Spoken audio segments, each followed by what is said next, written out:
The room exploded with shouting. "That contract is already signed," someone yelled. "No, it isn't," another voice snapped. "It will be in 2 minutes." A tall man in a dark suit slammed his palm on the glass table. "Then make sure the boy is nowhere near this building." At the back of the hallway, behind a half-open door, a skinny boy froze. His name was Eli. He had been mopping the floor when he heard the voices. He wasn't supposed to listen. Poor kids like him weren't supposed to hear powerful men talking. But he did hear them, and what he heard made his stomach twist. "They changed the numbers," one man said quietly. "If Lawson signs this version, he loses the factory, the workers, and the land." Another man laughed. "And we gain everything." Eli's hands shook around the mop. They were stealing. Not money from a bank, not a wallet. They were stealing something big, something that would destroy lives. And the man they were stealing from was a billionaire named Daniel Lawson, the man whose company employed half the poor neighborhood where Eli lived.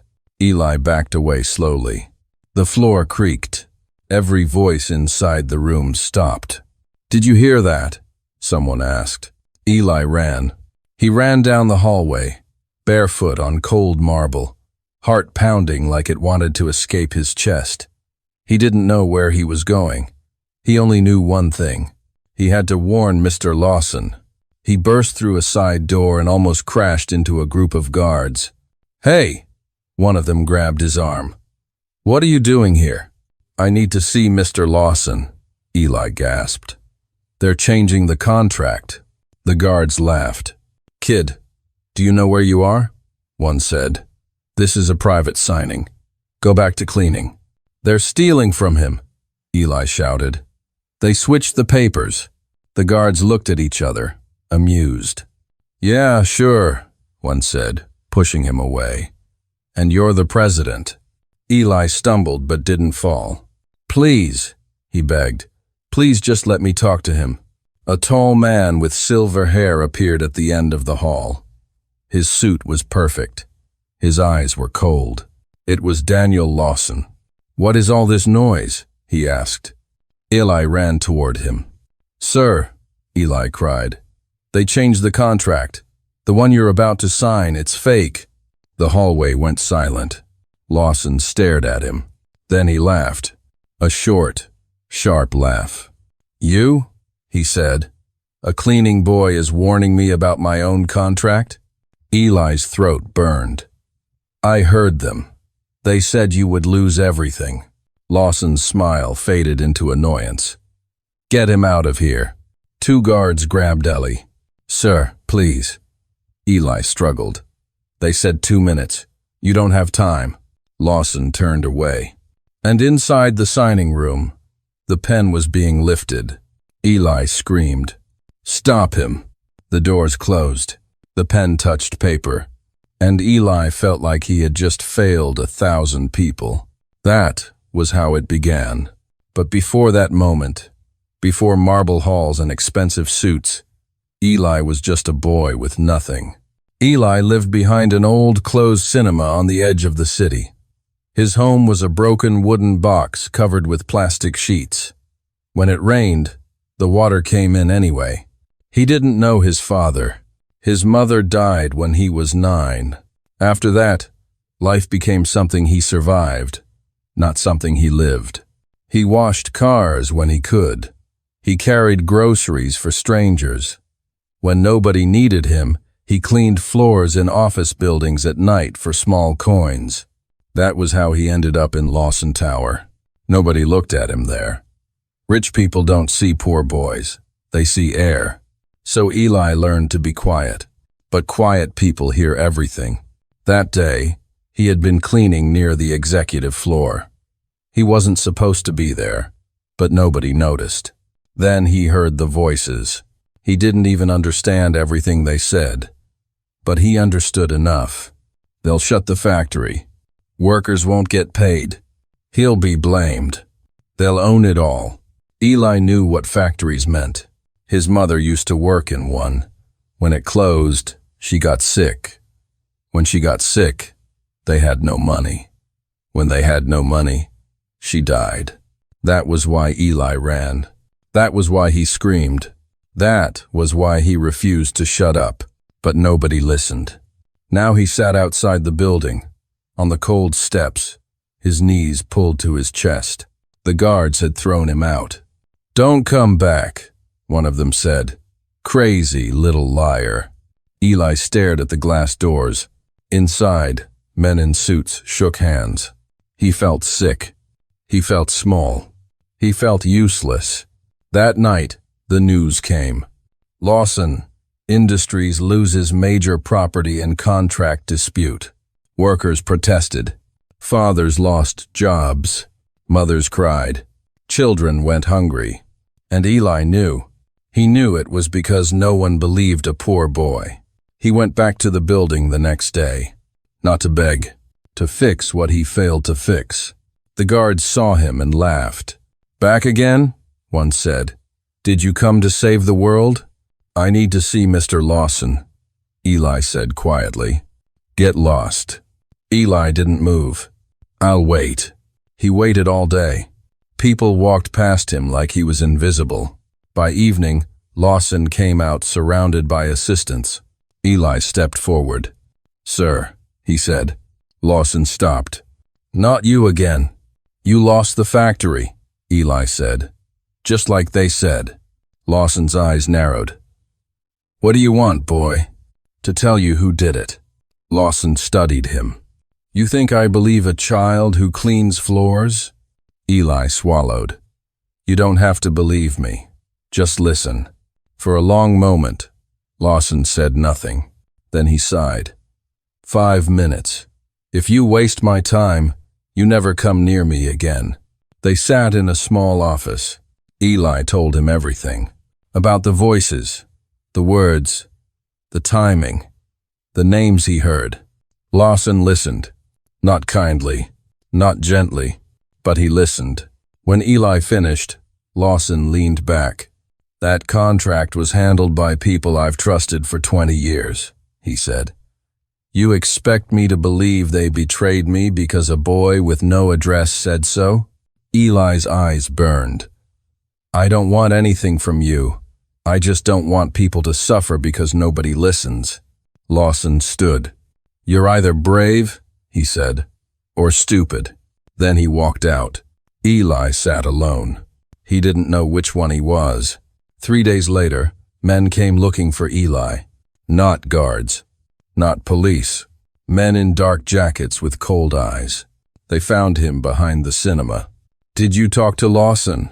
one asked. Eli's heart dropped. "Yes," he said. The man smiled slowly. That was a mistake. That night, Eli ran again. But this time, he wasn't running to save someone. He was running to save himself. And somewhere in a big house with bright lights, Daniel Lawson stared at papers that didn't make sense anymore.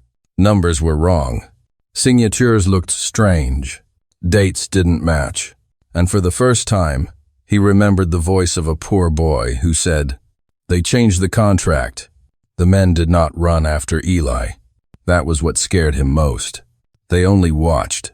One leaned against a broken wall near the cinema. The other stood under a dead streetlight, hands in his pockets, smiling like he already owned Eli's future. Eli ran anyway. His feet slapped the road. His chest burned. He didn't know where he was going, only where he couldn't stay. He crossed markets, jumped gutters, slipped between buses, and hid behind stacks of old crates near the river. His lungs felt like fire. When he finally stopped, the city was quieter. The river smelled like rust and oil. Nightbirds cried in the dark. Eli crouched behind a broken fishing boat and waited. Minutes passed.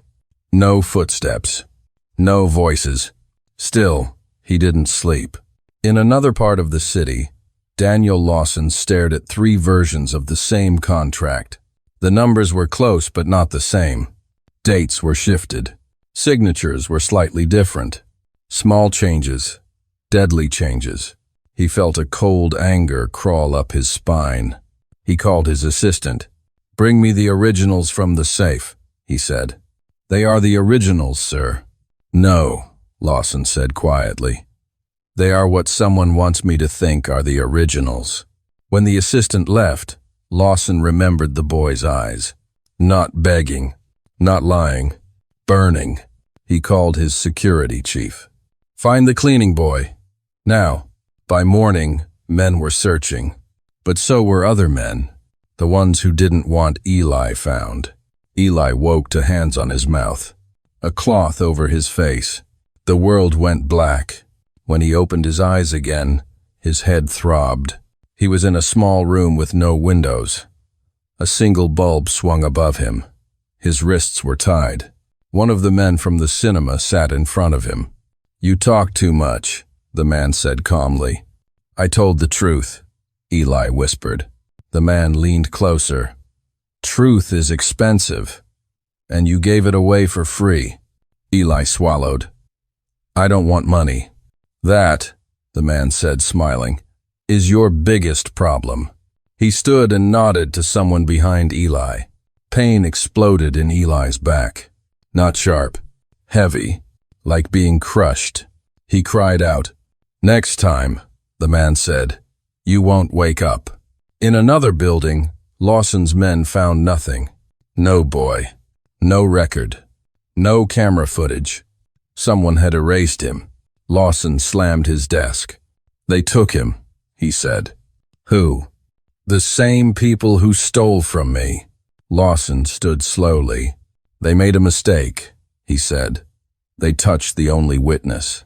He turned to his security chief. Burn every favor you have. Find him.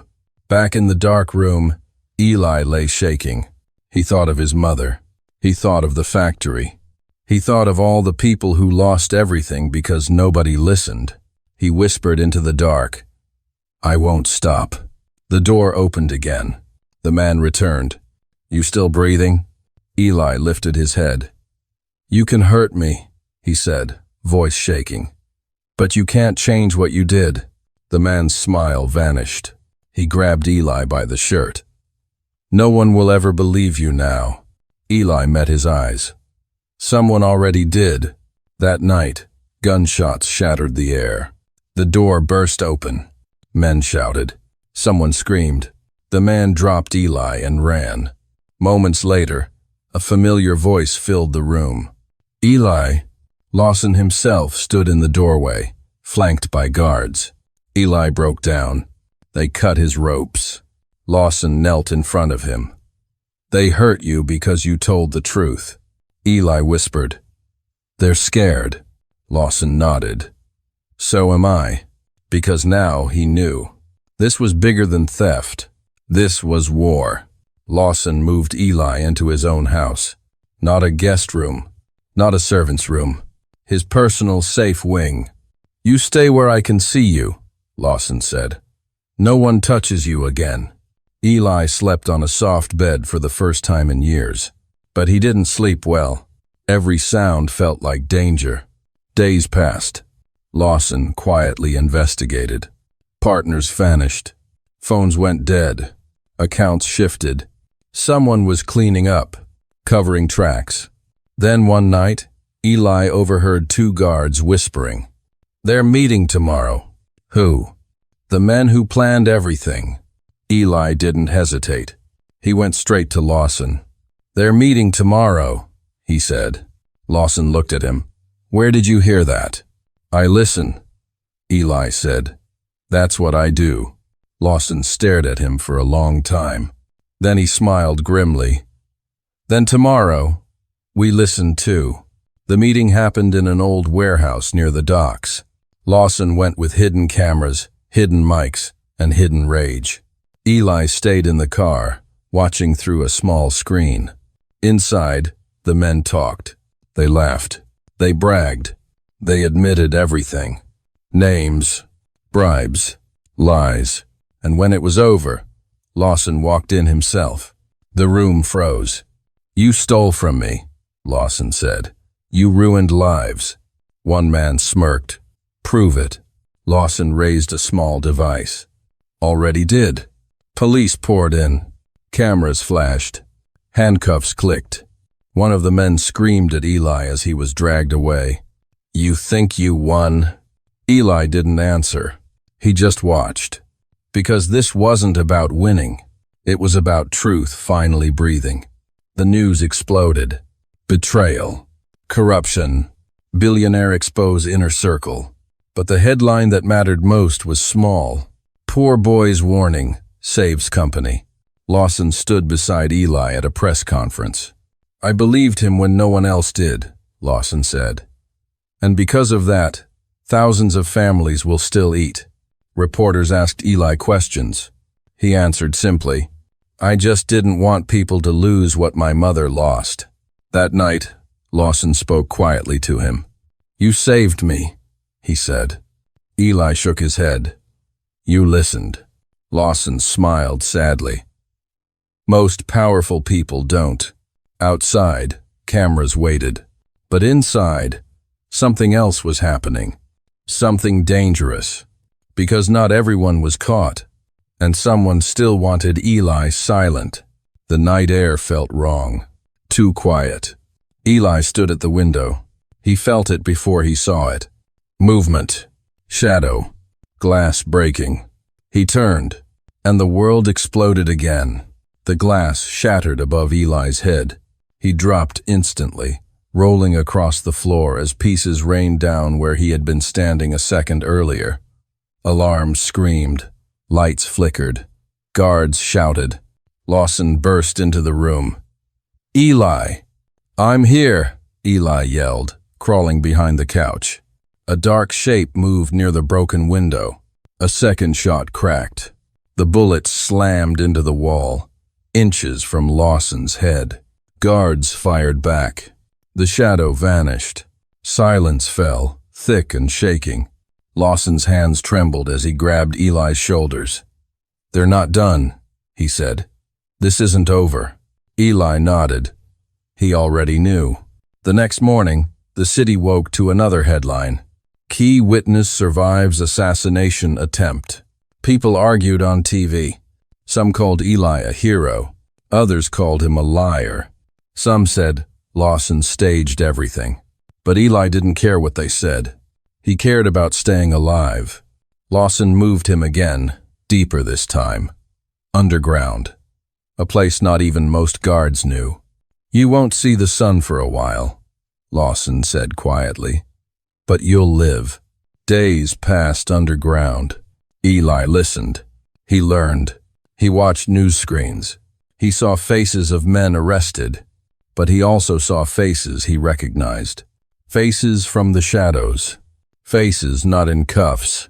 "They're still out there," Eli said. Lawson nodded. "And they are getting desperate." One night, Lawson sat across from Eli with two files.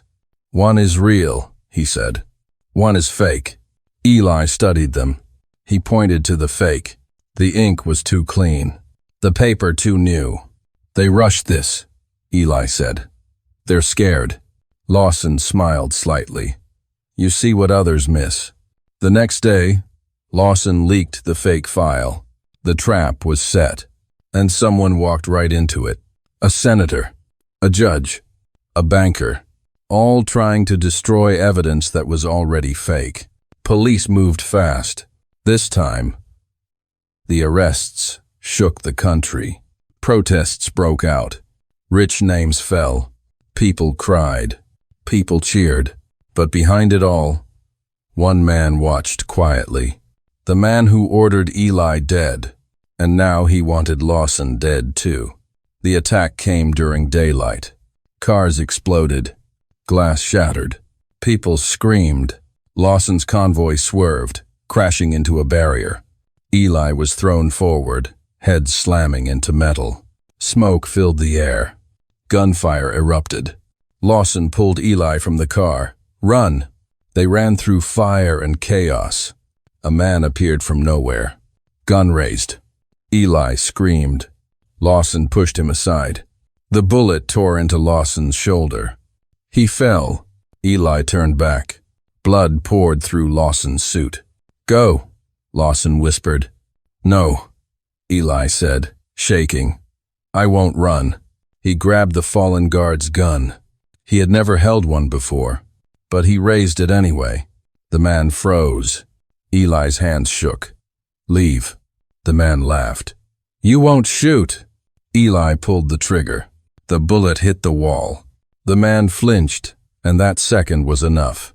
Guards tackled him. Lawson survived. Barely. In the hospital, Eli sat beside his bed. Lawson opened his eyes. You saved me, Eli whispered. You saved me first. Lawson reached weakly for his hand. This ends soon, but it didn't. The final enemy didn't want jail. He wanted revenge. He kidnapped someone.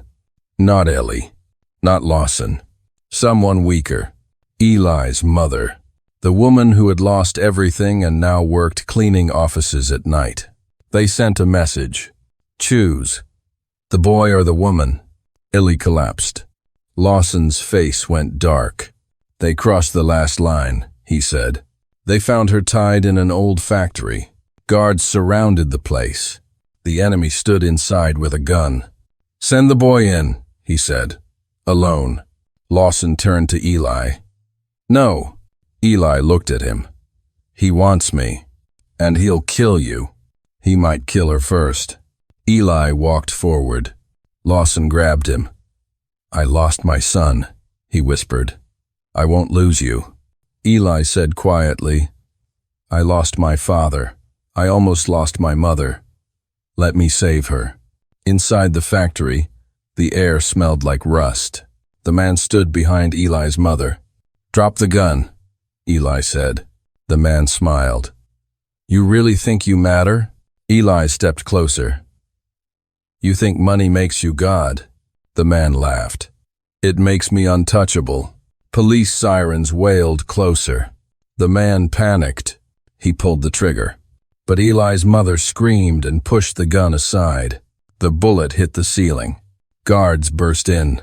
The man was shot. Silence fell. Eli ran to his mother. She held him like he was 5 again. I knew you'd come, she cried. News cameras caught everything. The final villain was dead. The web was destroyed. The court cases lasted months. People went to prison. Names fell. Fortunes vanished.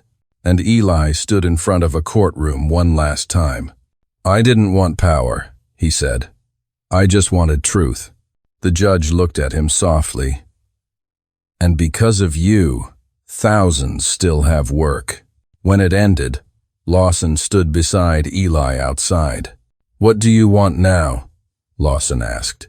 Eli looked at the sky. School, a future, a life where people listen to kids like me. Lawson smiled. Then you'll have it.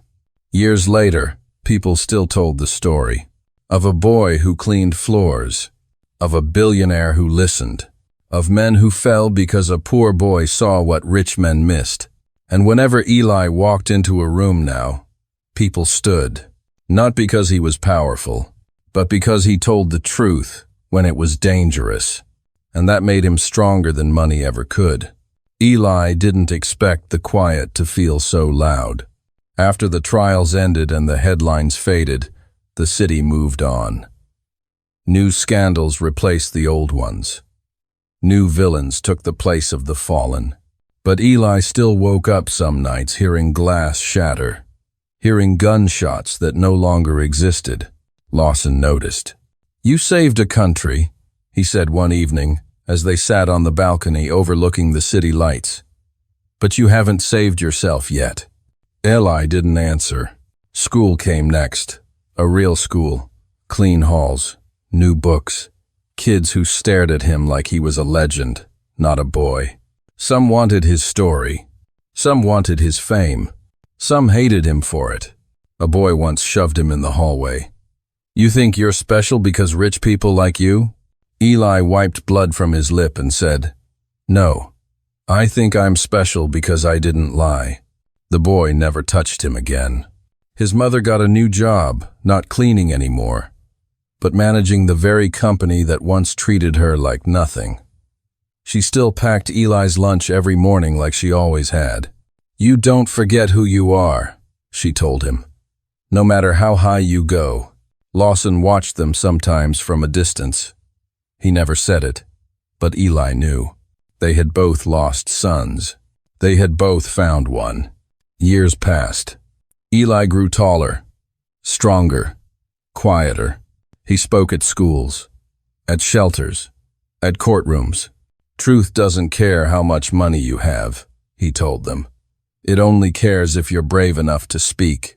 One night, as he walked home from a speech, a car slowed beside him. The window rolled down. A man stared out. Cold eyes.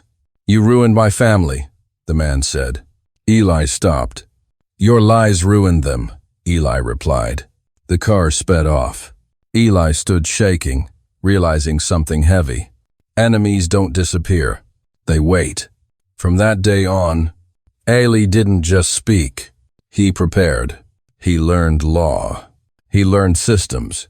He learned how corruption hid behind clean words. Lawson funded his education but never owned him. You'll surpass me, Lawson said once. That's the point.